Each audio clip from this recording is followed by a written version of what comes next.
Hello, Ivy here. This podcast is entitled The Chilling Encounter. We See You, episode 92.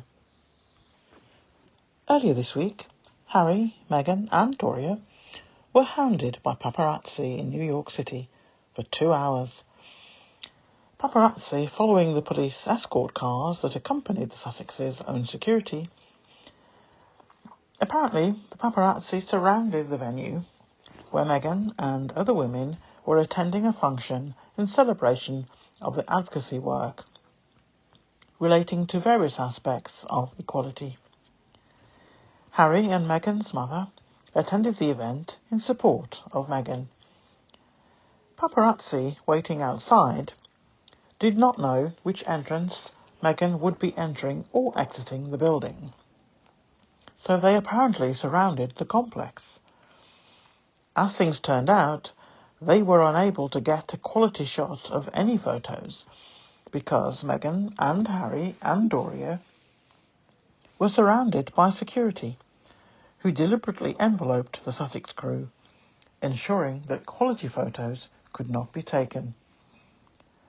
There were a number of media people outside various doors who did manage to take a few photos. But on the whole, all that needed to have quality photos had perfect inside the venue, in front of the logo of the foundation. Despite the rhetoric from some quarters supposedly discussing the real reason for this incident, let me say this clearly, from my chest. It is my opinion that this whole drama is linked to the Harry's witness statement and questioning on the 6th of June. Where he will be in the witness box. That is what this is all about, and nothing else. Anything else is a distraction. This is witness intimidation and harassment at its highest. The tabloids know that this, more than any legal process against them, has the potential to completely ruin many individuals and organisations, some of whom do not want their activities relating to this topic of the court case to be out there in the streets. Names of famous individuals as well as organisations, and some of those key famous people do not work in media, but they are certainly hand in glove with the cesspit that is known worldwide now as media, UK media in fact, and pals. In my opinion, that is the dark side of what is being presented to the public, to deflect from the reality. The microchips installed in the bodies of UK media representatives are all on form. The clones are out there saying the same things, using the same phrases. What a coincidence. They have come out of their nests like a swarm of killer bees, with the standard phrases using their standard platforms to spout out vile commentary to the masses, who they have managed to convince managed to convince them of the establishment version of reality. UK Stepford assignments on the UK population is working in sufficient proportions to give the impression that anyone saying anything different to that is suffering from low brain cells. Time is going to prove that this incident on a New York City highway has zero to do with people taking photos of people inside cars that they were following, when all photographers had static opportunities to take quality posed photos inside the venue. 6 cars with blacked out windows and with number plates covered does not suggest that any of those individuals in the cars were legitimate media professionals. There were a number of major breaches in New York City law relating to such activity, and the legal action taken against such practices has resulted in most paparazzi organisations going out of business, and those that remain earn way less than they used to, because such photos are not in demand, because they cannot be displayed in reputable places. Those points alone pointed to this ragtag and bobtail group hiding in cars, following people using the road and the pathways, suggest that they were not American, because they would know the legal position in New York City. British voices were apparently heard amongst this rabble, and a British voice of a regular person who seems to like to haunt venues where Meghan is appearing, with the intent of shouting abuse at her, always relating to supposed damage to the UK royal family by only Meghan.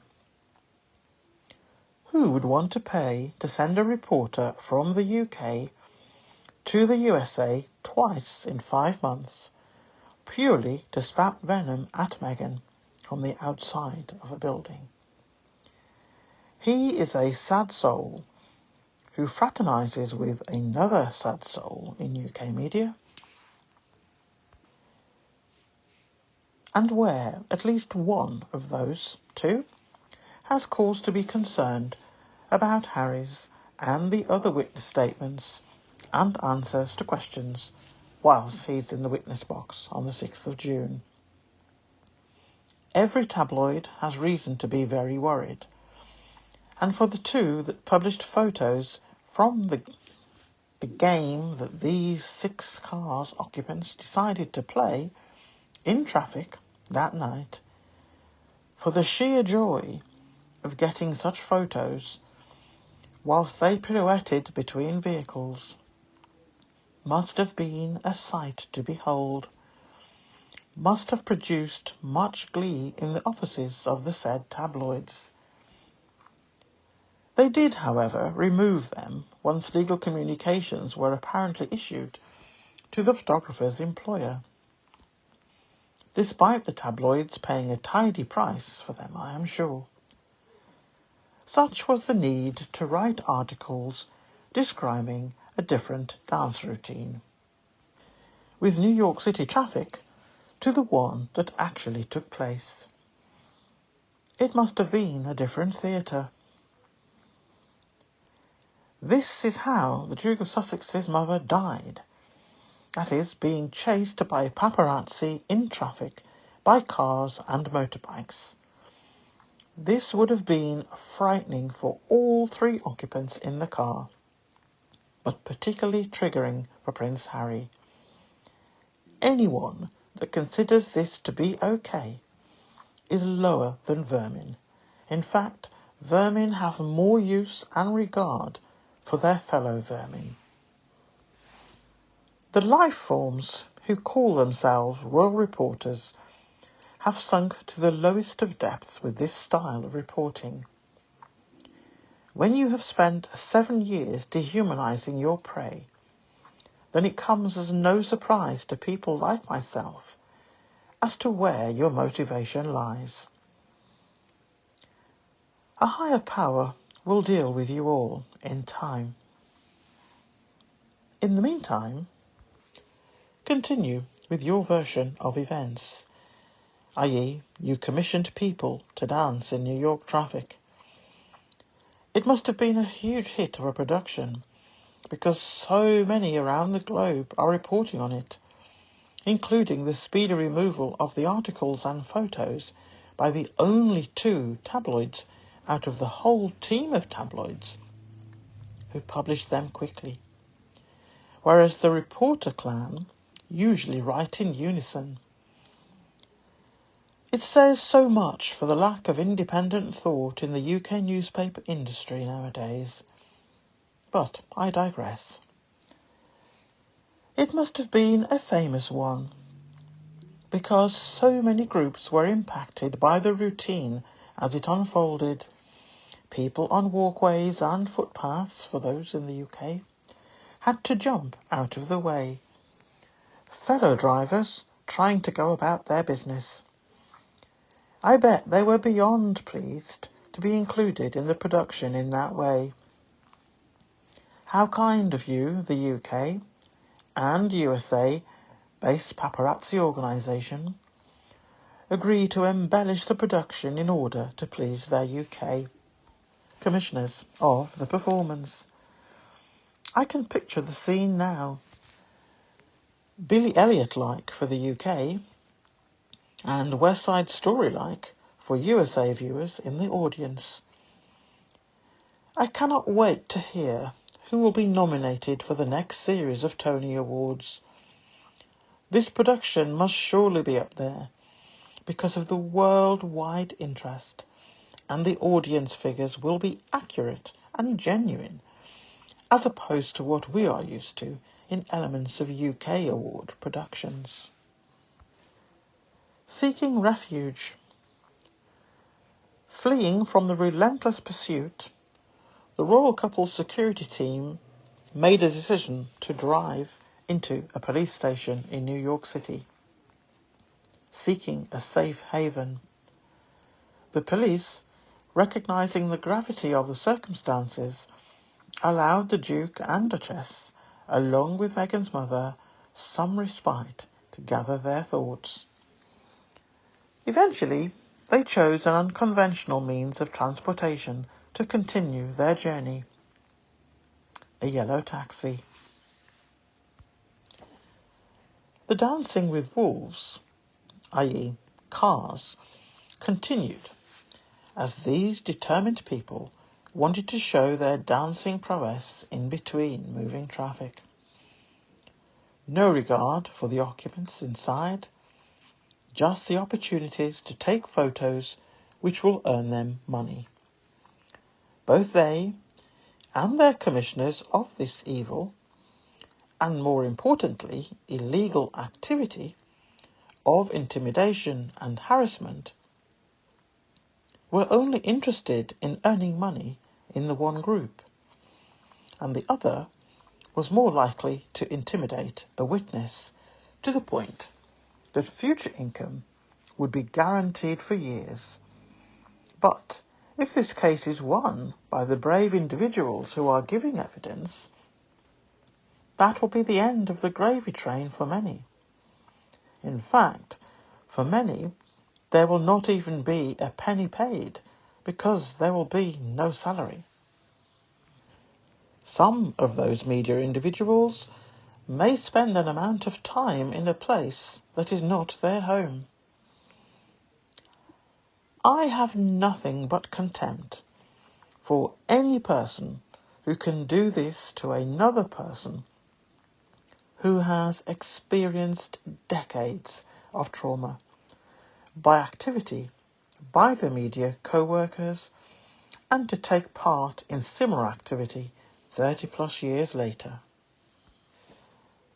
That's lower than a snail's underbelly on the ground of life.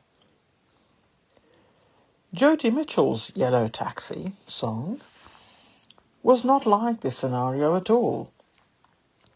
Jodi sang about the loss of precious things such as quality of life, pesticide-free commodities, and also the loss of loved ones.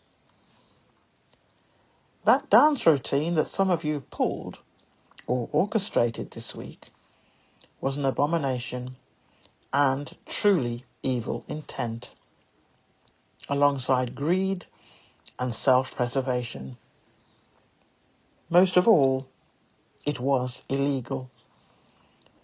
The way the UK love to play hunter and prey with their chosen targets, and who are relentless.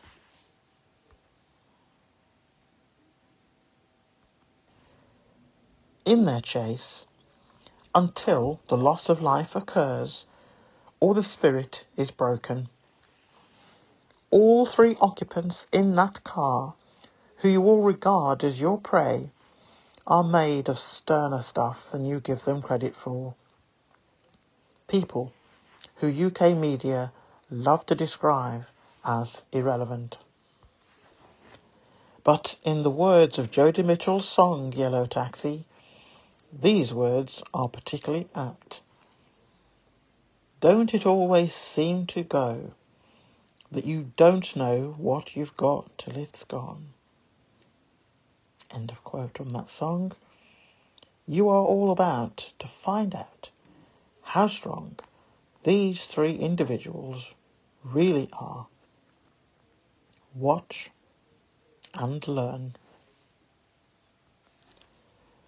The Duke and Duchess of Sussex and Doria Ragland, already no strangers to media scrutiny, found themselves in a terrifying situation. For 2 hours they were relentlessly pursued by paparazzi in New York City. The paparazzi cars with blacked out windows and concealed number plates, and motorcycles and electric-powered bikes. People were forced to move or drive out of the way as chaos ensued. This ordeal had to be particularly triggering for Prince Harry,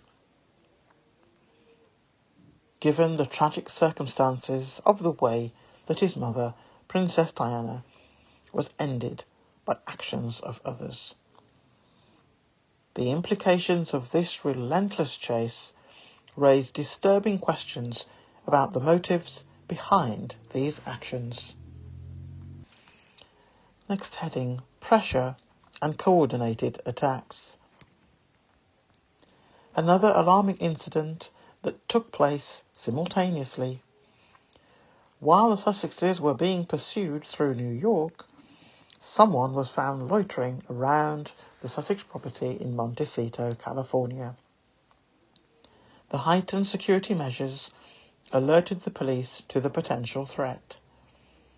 The timing of these coordinated attacks is highly suspicious, pointing towards a possible strategy to intimidate or dissuade Prince Harry from testifying in an upcoming court case, despite the pressure he has already faced from within the royal family. Next heading, the aftermath and the implications. As we reflect on the terrifying events that unfolded, we must confront the broader implications of this incident. What does it say about the state of privacy, security, and the lengths people are willing to go to control narratives?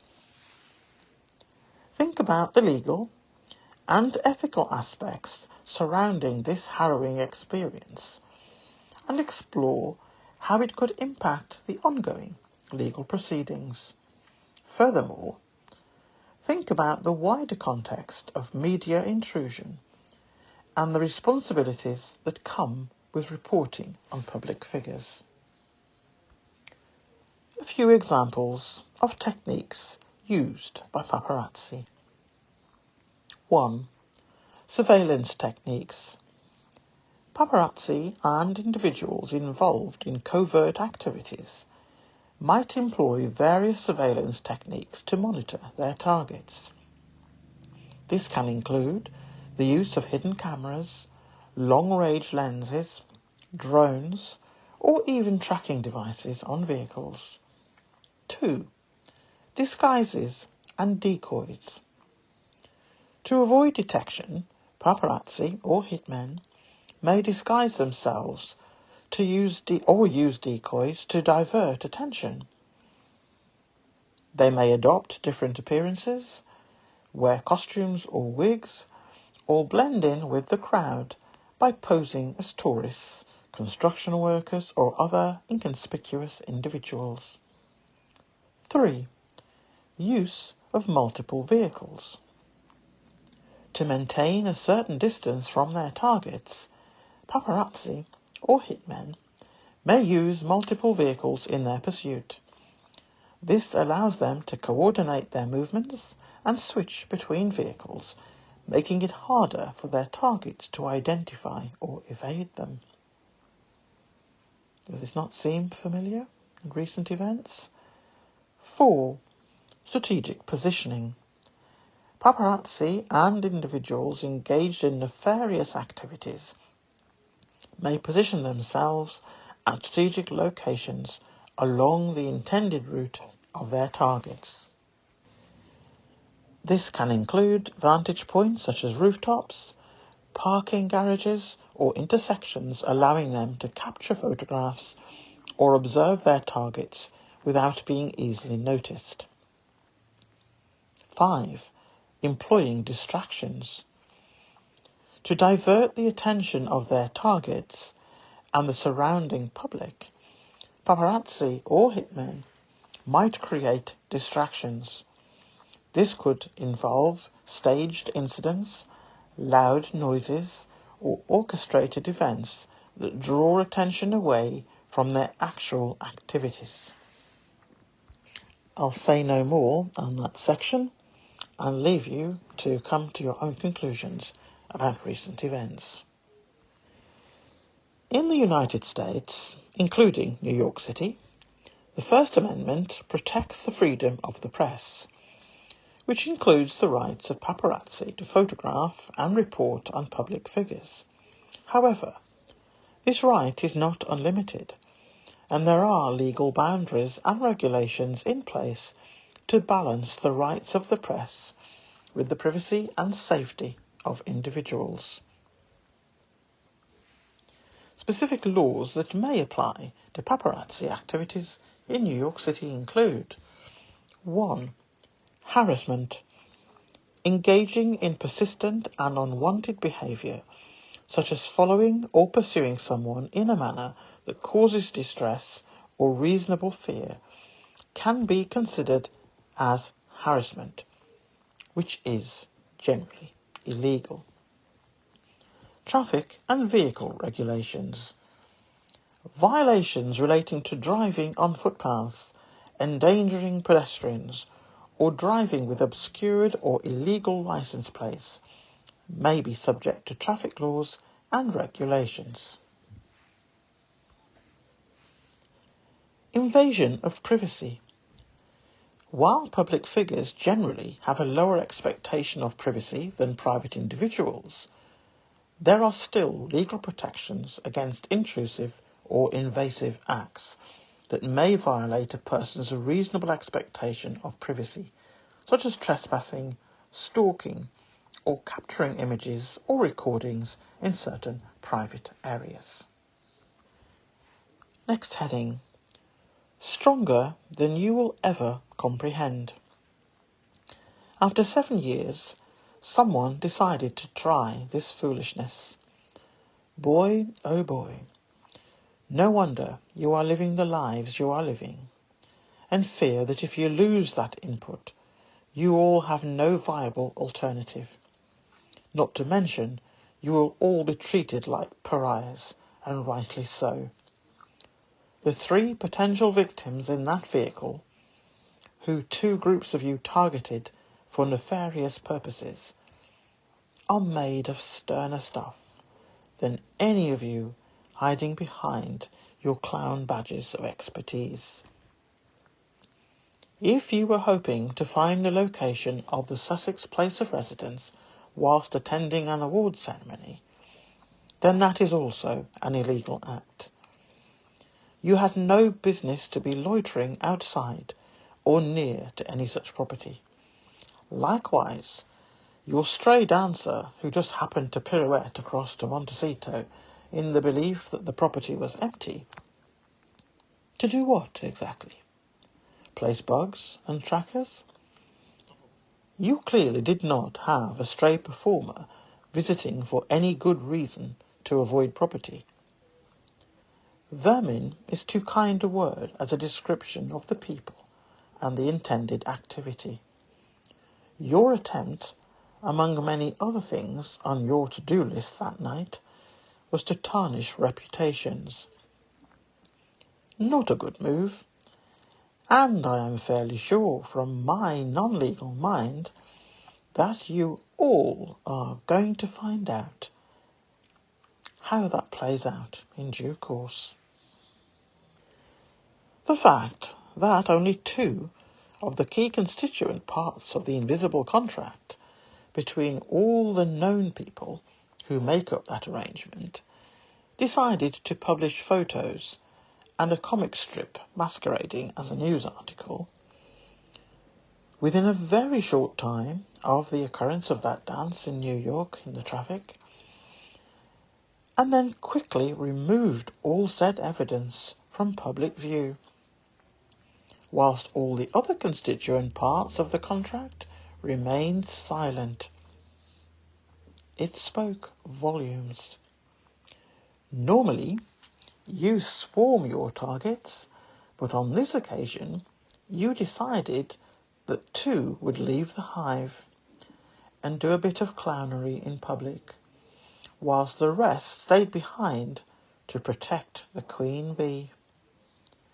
Those 2 bees soon returned to lay low, as the manoeuvre did not quite work out as you all intended. A little reminder and a few examples of coercive control. There are plenty more in the resource list at the end of the article. One-sided power games, mind games including guilt trips, inappropriate restrictions, emotional unkindness, violation of trust, cyberbullying, degradation and suppression of potential, denial, minimizing, blaming, making excuses, economic abuse, including not allowing access to any money, symbolic aggression, including threats to harm family, friends and pets, physical violence. Ask yourself if you think the systematic pattern of power and control is about someone just having a bad day. Or is there a campaign, whether it is conscious or not, to win at all costs and to maintain power and control? Another section, more details in the article. This is just a summary for the podcast. Trauma responses. This podcast will be too long in duration if I go into details on some of these headings, but rest assured in the article and the reference sources it is laid out clearly, so you can refer to the information in the future if you wish to check on some things. I feel that some of these headings in this podcast will be relatable for all 3 of the targets / victims of this activity on New York streets recently, and may do so for someone you know too. The trauma response, the 4 Fs: fight, flight, freeze and fawn. And to bring this podcast to a close, this last section is quite lengthy, but it is a conclusion, or my conclusions. The world continues to watch, and increasing numbers of people are beginning to see the light, and now can see the mirage that was placed in front of them for decades.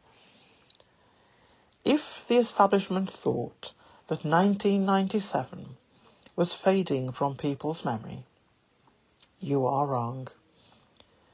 I understand that all comments about a certain person who will be forever in the minds of people of the UK and around the globe for all of the impactful work carried out, and also for the rest of us, August 1997 will be forever etched in our memories for anything but happy reasons. This latest stint played out once again in full view of global eyes, together with the censoring of comments on a certain group of social media pages about that one person, strengthens that belief about August 1997, not reduce it. Quite the opposite, in fact. Don't know whose idea that was to close the comments on that topic, on that person. Big mistake. The dance routine in traffic for 2 hours also strengthened the case.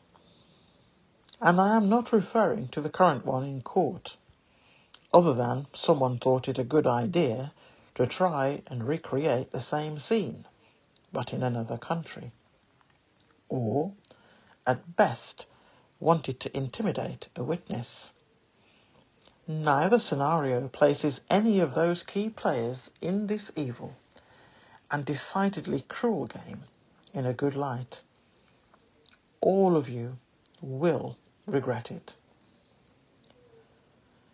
To the listeners and viewers of this podcast, I request to all of you again, please send out letters and emails to those that we have discussed previously, and also to any of your elected officials in your respective countries, along with at least one vocal, famous person within your countries who is an advocate for basic human rights, and who will speak out about similar experiences in their country, along with anything they may wish to cite about this latest travesty of the dancing with vehicles in New York City for 2 hours. In podcast episode 87, I posted a list of USA people for you to choose from and expressed your concerns about what you know relating to the last 7 years. I am respectfully asking you whether you could spare the time to write emails or letters to at least 3 on that list that I posted. I have written to all of them, and I will be doing so again about this latest incident. And I will continue to be a nuisance to people who have been elected to represent their constituents about this latest incident, i.e. the dance routine. I am old enough not to care about what people think of me. I have no XXXX to give. I don't swear, other than in my head on occasion. Apologies, Mum and Dad up there. But I literally have none of those to give now. I do not care if any of you think I am deluded or I have lost my mind due to age. Let me tell you, there is no confusion that could take over my upbringing as to what is right or wrong, or good or bad in this world. I am not swayed by titles, but deeds. I am not impressed by words, but actions. Performative activity is of no benefit, other than the bad performer trying to feel important. So, I repeat, if you have already written or contacted people, elected officials or otherwise, then write again, please. This is important. There are low vibrational people out there thinking that they are special because they kiss the feet of people who also think they are special. And the final group just want to earn money off the back of people suffering. All of them need to be taken to task. We are past the time of thinking about the polite way to do things. Right, right, right. And if the response is rubbish, right and right again. At some point, they will remember their conscience and actually do something. Don't give up. I'm not going to. I will continue to write and post letters as well. I'm doing it by all methods. If I could have a pigeon that would fly that far, I would do that too. I want to see positive, constructive activity in my lifetime. That does not mean decades down the line. Quite the opposite. My final point is the name of a song that I absolutely love by John Mayer. and it is the name of a podcast that I did last year. The title of the song is appropriate. Likewise, the people I was referring to in the podcast. Well, this latest tomfoolery in New York traffic, dancing in traffic, this is for you and your handlers or commissioners, whichever hat fits. You are all slow dancing in a burning room. That's all I'm going to say on this one. Thank you for listening. Look forward to the comments on Sunday night as usual and during the following week. Speak to you all soon. Get letter writing, please, or email, or both. Bye from me. It's bye from Ivy. Bye.